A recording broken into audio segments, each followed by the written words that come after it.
Today's question comes from Denmark. Mads asked, "Hi Matt, do you think that search engine optimization is descriptive in the way it is used today? Do you think we need to call it something else?" Boy, I can't resist the philosophy questions. This one's really fun. A lot of the times when you hear SEO, a lot of people get this very narrow blinder on and they start thinking link building.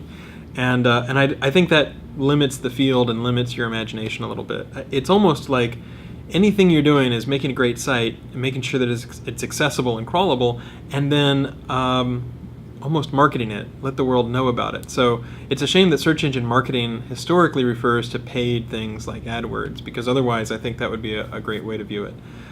You could also think about not search engine optimization, but search experience optimization. Would users like to see the snippet on the page? Once they land, do they convert well? Are they happy? Do they want to bookmark it, tell their friends about it, come back to it? All those kinds of questions. So I think there are different ways you could think about it. Unfortunately, SEO kind of has this connotation for a lot of people, and we've seen it in media, like CSI type shows where somebody says they're an SEO, and people have this worthless, shady criminals kind of view. Somebody called SEOs that.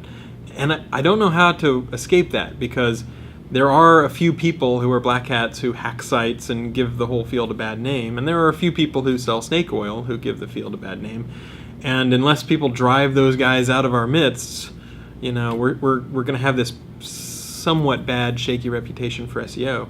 At the same time, if you change the name to something else, all the people will just come along, and a few of those will be bad actors as well. And if you have a few bad apples, then that will sort of change the reputation of whatever new name you pick. So in my personal opinion, the best way to tackle it would be, think about it in broad terms, or maybe think about how could we differentiate the great stuff that people do, making their site faster, more accessible, helping people with keyword research, all that sort of stuff, marketing in different ways, from the straight, out of the blue, cold call, email, link request kind of stuff. Because as long as there's that side to the industry, that's going to affect the perception of the entire industry. And that's a shame. There's a lot of great people in the industry, a lot of people who work in-house, do a fantastic job trying to make their sites more accessible, and it's a shame that they get painted with that brush.